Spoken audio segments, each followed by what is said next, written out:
ಹಾಗಿದ್ರೆ ನೀವ್ಯಾಕೆ ತೆಗೆದ್ರಿ? ಗಾಂಧೀಜಿಯವರನ್ನು ತೆಗೆದು ಪರಮೇಶ್ವರನ್ನ ಹಾಕ್ಬೇಕಾದ್ರೆ ನಿಮಗೆ ಅನಿಸಲಿಲ್ಲ. ನಾವು ಮಾಡಿದ್ದು ನೋಡಿ, ಹಲವು ರೀತಿಯ ಹೆಸರುಗಳಿತ್ತು. ನೆರೇಗಾ, ಗ್ರಾಮೀಣ ಉದ್ಯೋಗ, ಕೂಲಿಗಾಗಿ ಕಾಳು, ಅದಾದ ಮೇಲೆ ನೆಹರು, ಇಲ್ಲ ಮನ್ರೇಗಾ ಲಾಸ್ಟ್, ನೆಹರು ರೋಜ್ಗಾರ್ ಯೋಜನೆ, ಬರೀ ರೋಜ್ಗಾರ್ ಯೋಜನೆ ಇತ್ತು.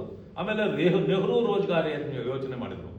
ಅದಾದ್ಮೇಲೆ 2009ಕ್ಕೆ ನೆಹರೂದನ್ನು ತೆಗೆದಾಕಿ ಮಹಾತ್ಮ ಗಾಂಧಿ ಬಿಟ್ಟು. ನಿಮ್ಮ ಕಾಲದಲ್ಲಿ, ಕಾಂಗ್ರೆಸ್ನ ಕಾಲದಲ್ಲಿ ಇದುವರೆಗೂ ಎಷ್ಟು ಸಾರಿ ಬದಲಾಯಿತು? 20 ಸಾರಿ ಹೆಸರುಗಳನ್ನು ಬದಲಾಗಿ ಮನ್ರೇಗಾ ಬಂತು. ಮನ್ರೇಗಾ ಅಂದ್ರೆ Mahatma Gandhi rural employment guarantee scheme. MNREGA ಅದನ್ನ ಜೋಡಿಸಿದ್ದಕ್ಕೆ ಮನ್ರೇಗಾ ಆಯಿತು. ಹೆಸರನ್ನ ಸೇರಿಸಿದ್ವಿ, ಮಹಾತ್ಮ ಗಾಂಧಿಯವರ ಹೆಸರು. ನಾವೇನ್ ಮಾಡಿದ್ರಿ, ಆ ಸ್ಕೀಮ್ಗೆ ಇನ್ನಷ್ಟು ಉನ್ನತೀಕರಿಸಿ ಆ ಸ್ಕೀಮನ್ನು ಜನರಿಗೆ ಒಳ್ಳೇದಾಗಲಿ ಅಂತೇಳಿ 100 ದಿನ ಇದ್ದಿದ್ದ ಕೆಲಸದ ಇದನ್ನ 125 ದಿನಕ್ಕೆ ಏರಿಸಿದ್ವಿ.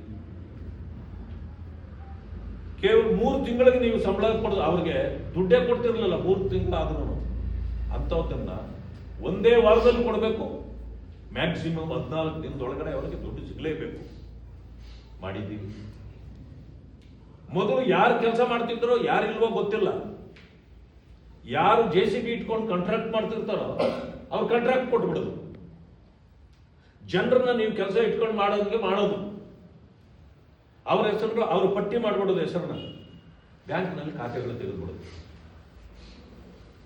ಡೆಬಿಟ್ ಕಾರ್ಡ್ಗಳು ಅವರ ಹೆಸರಲ್ಲಿ ತಗೊಂಡು ಜೋಬ್ ಇಟ್ಕೊಂಡ್ಬಿಡೋದು. ಯಂತ್ರದಲ್ಲಿ ಕೆಲಸ, ದುಡ್ಡು ಮಾತ್ರ ಇವ್ರ ಹೆಸರಿಗೆ ಹಾಕೋದು, ಆ ಡೆಬಿಟ್ ಕಾರ್ಡಲ್ಲಿ ಇವರೇ ಡ್ರಾ ಮಾಡ್ಕೊಂಡ್ಬಿಡೋದು. ಅದಕ್ಕೆ ಇದು ಸ್ಕೀಮ್ ಆಗಿರಲಿಲ್ಲ, ಇದು ಸ್ಕ್ಯಾಮ್ ಆಗಿತ್ತು. ಕಾಂಗ್ರೆಸ್ನವ್ರು ಮಾಡ್ತಿದ್ದದ್ದು ಸ್ಕೀಮ್ ಅಲ್ಲ, ಸ್ಕ್ಯಾಮ್. ಪದೇ ಇದು ನಮಗೆ ಗೊತ್ತಾಗ್ತಾ ಇತ್ತು. ಆ ಕಾರಣಕ್ಕೆ ಇದು ಜನರಿಗೆ ವಂಚನೆ ಮಾಡ್ತಕ್ಕಂಥ ಕೆಲಸವನ್ನು ಇವರು ಮಾಡ್ತಿದ್ದಾರೆ. ಅದು ಇಲ್ಲಿ ಮಾತ್ರ ಅಲ್ಲ, ಇಡೀ ದೇಶದಲ್ಲಿ ಆಗ್ತಿತ್ತು ಅದು. ಅದಕ್ಕೆ ಇದರ ಹೆಸರನ್ನು ಚೇಂಜ್ ಮಾಡಿ ಅದನ್ನ ಇದು ಮಾಡೋಣ. ಯಾಕೆ? ದುಡ್ಡೇನಾದ್ರೂ ತಿಂದ್ರೆ ಮಹಾತ್ಮ ಗಾಂಧಿಗೂ ಅಪವಾದ ಅಲ್ವೇ? ಮಹಾತ್ಮ ಗಾಂಧಿಗೆ ಗೌರವ ನೀವು ಕೊಡ್ಬೇಕಂದ್ರೆ, ಮಹಾತ್ಮ ಗಾಂಧಿ ಹೆಸರಿನಲ್ಲಿ ನಾವು ದುಡ್ಡು ತಿನ್ನಬಾರ್ದು. ಕಾಂಗ್ರೆಸ್ನವ್ರಿಗೆ ಅಷ್ಟಾದ್ರೂ ಗೊತ್ತಾಗ್ಬೇಕಾಗಿತ್ತಲ್ಲ.